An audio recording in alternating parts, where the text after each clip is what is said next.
Do I ever have a confession to make? Now, I sort of hinted at this last week, and something came along that I just jumped on it. I don't know what to say. I have no excuse for my behavior. I just got it right. So a while back, a stand mixer came along, and that was very rare.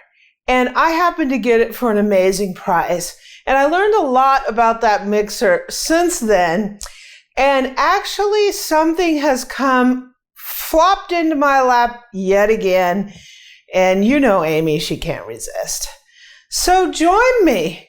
Let's take a look what I have in this box. It is the mystery mixer.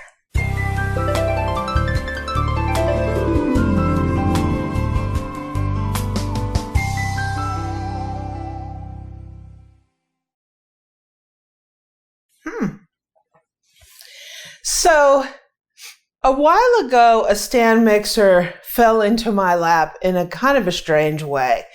I was searching on a website called OfferUp, and I came across a listing for a Hobart mixer that I had never seen before. So, I had to investigate it, right? And after looking at that mixer, talking to the seller, as well as other people in the mixer community, right? I learned that there was a very special mixer. Hobart was thinking about adding a mixer to their legacy line. It would be a stand countertop mixer similar to the N50. And what's unique about this mixer is it has variable speed. Unlike other Hobarts, where they mainly have 3 speeds, all Hobarts, the speeds are the same. So, and you have to turn it off between speeds. So you use it on speed 1, you have to turn it off. Speed 2, turn it off. You have to turn it off every time when you want to change the speeds. Well, they wanted to add this countertop mixer with a variable speed, meaning you can use a dial similar like you do on, a residential kind of mixer. So they ran this mixer. They ran one run of it. Nobody really knew, at least I didn't know how many they had made in that run.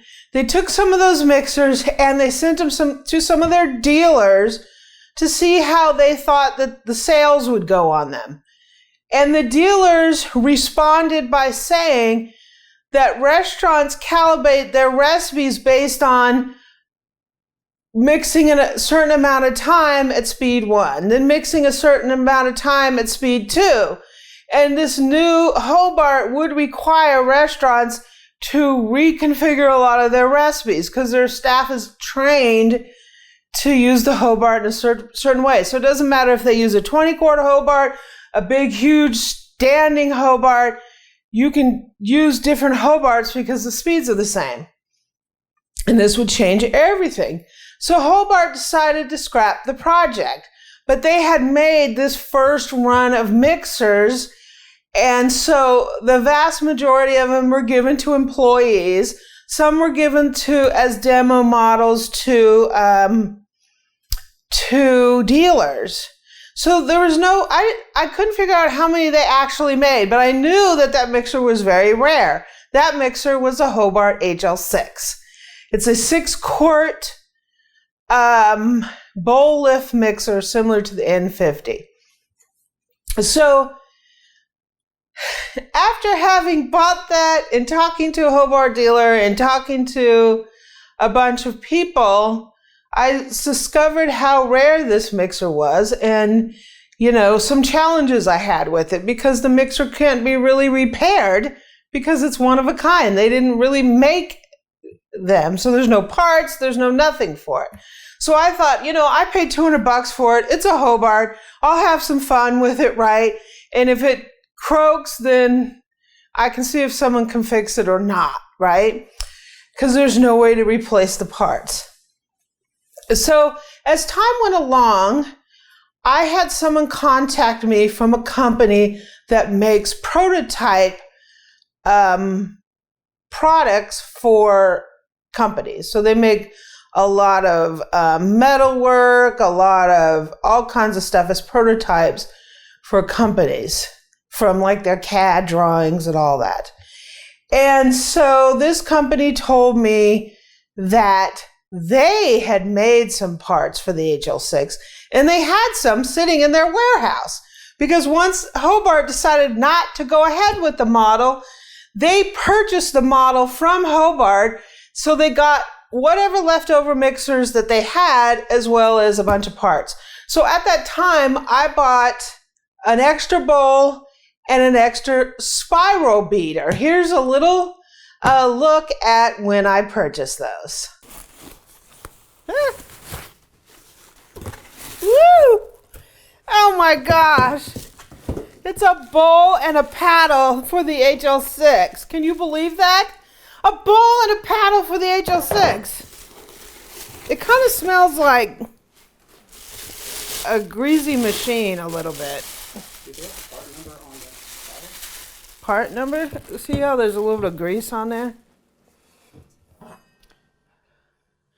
It just says Hobart. The paddle here just says Hobart HL6 patent pending.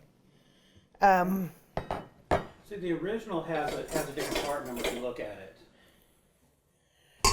No, this one says the same, patent pending. What does? Yeah, they're the same. Woo, woo, woo. So here's the bowl. Mm-hmm. Look at that. Oh my gosh, I cannot believe it. I'm telling you, this dropped in my lap like boom, right? And I was like, woo! This doesn't happen. It's because of that video that I got these for this mixer. So as you can see, I was actually able to get a few additional parts for my HL6. Recently, something else happened.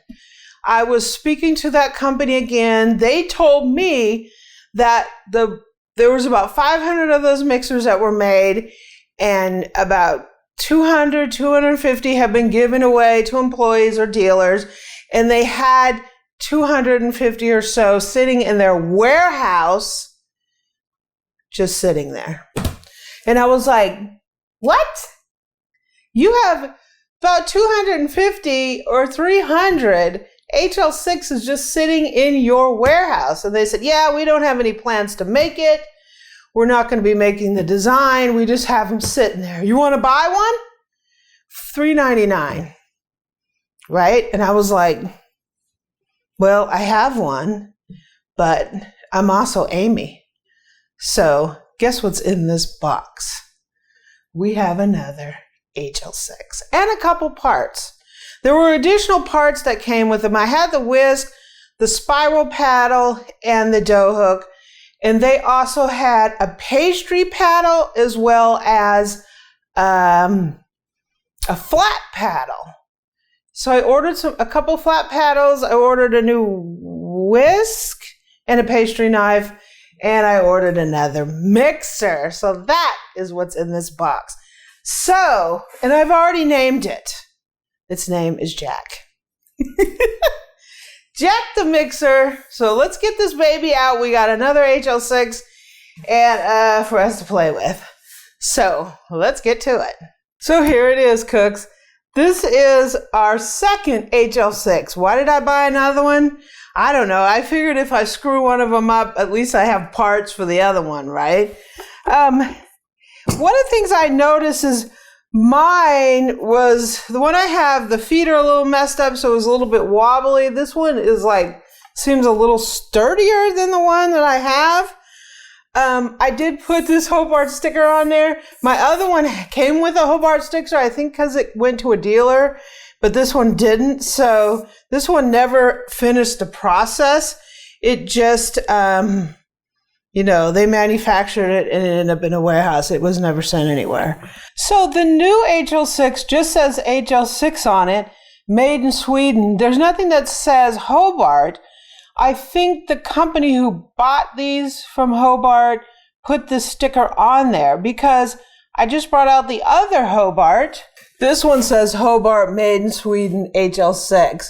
So this one here actually went to a dealer, where this one here just ended up in the warehouse at this company who bought it. So, wow, this is amazing that we have two HL6s sitting here in front of us. I never thought, number one, based on the rarity of the HL6, I never thought that I was going to really even see another one, let alone one sitting right here in our kitchen. So this is our big spiral beater. It comes also with the flat paddle, which I didn't have for that one. So I ordered one for that one, plus I got one for this. So I'm going to go ahead and put this bad boy on here so we can give it a whirl.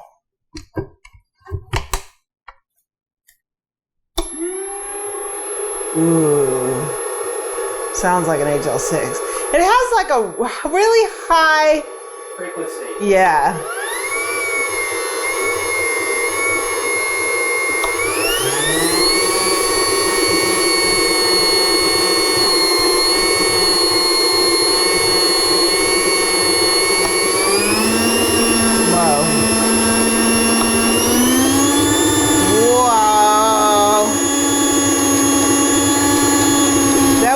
Some serious whipped cream. It's got a jog too, which is like a little folding or a pot where you can pause it.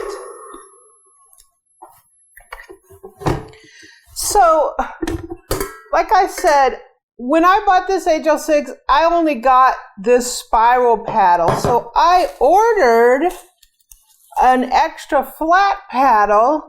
This is like a standard Hobart kind of flat paddle.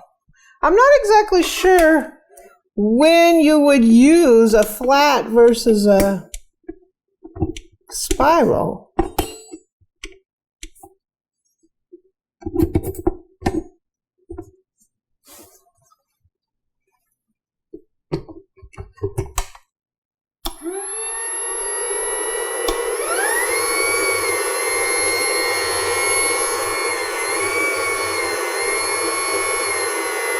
So that's your classic flat paddle. Sweet. Oh, this thing is greasy. It definitely just came off the thing. This is the dough hook.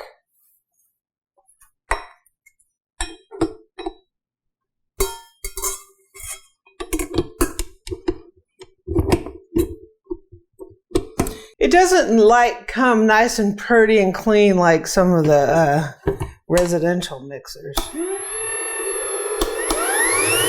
there's our dough hook. Sweet.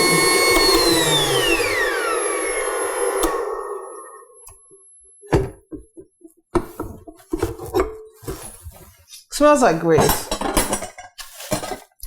So I bought a whisk. I bought an extra one for that one because the one I have has rust on it. So I bought another one for that. And then one came with this one. So I have another dough hook. I ordered another dough hook for that, and then I got a dough hook for this.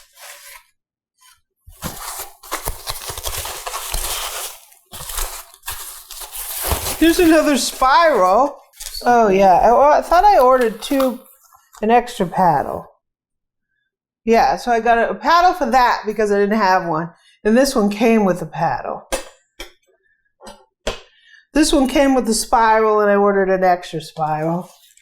And then they have this thing called a pastry cutter. A pastry knife. I've never used anything like this.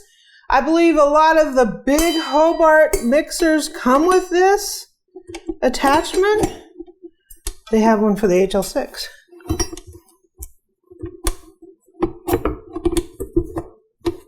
Not sure how this works.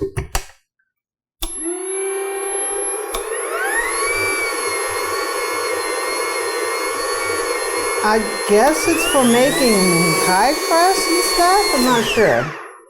So we'll figure that out. But that is the pastry knife, I think they call it. It is kind of knife-like right here, so I'm not exactly sure how that works.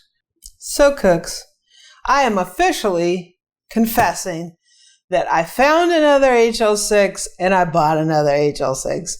$3.99. I couldn't pass it up because I won't be able to get any parts for them. So if I kill one somewhere down the line, at least I have another one and it'll serve one.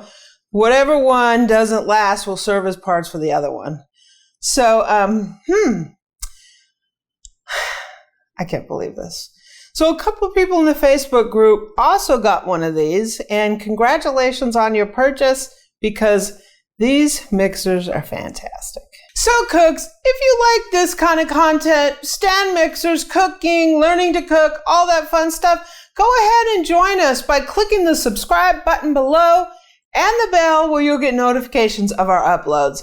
If you want to talk about these HL6 mixers or anything else relating to cooking or kitchen gadgets, come on in and join us in my Facebook group, facebook.com/groups/Amy Learns to Cook. You can catch me on social media at Pinterest and Twitter at Amy Learns to Cook, and also on Instagram at Cookin' with Amy. Boo! We have another HL6 in the house. He has no words.